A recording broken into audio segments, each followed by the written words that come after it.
This free step-by-step video comes to you directly from Haynes. You can complete more than 200 jobs on this vehicle when you purchase the complete online manual at Haynes.com. Starter motor replacement.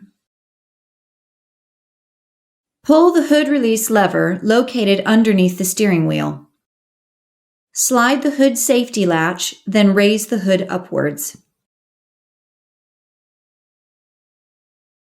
Loosen the cable nut from the negative battery terminal, then disconnect the negative battery cable.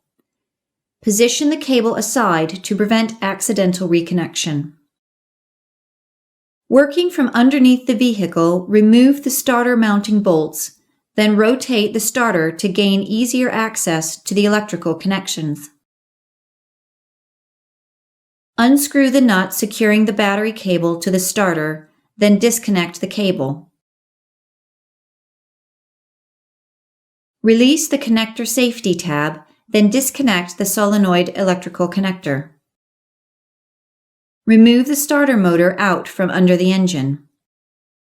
Install the starter motor, first connecting the electrical connections.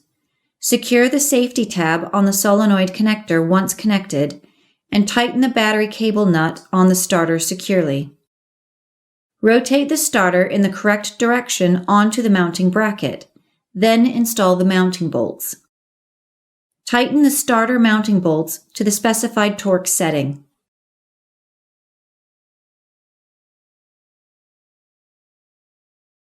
Connect the negative battery cable to the battery terminal and tighten the cable nut securely.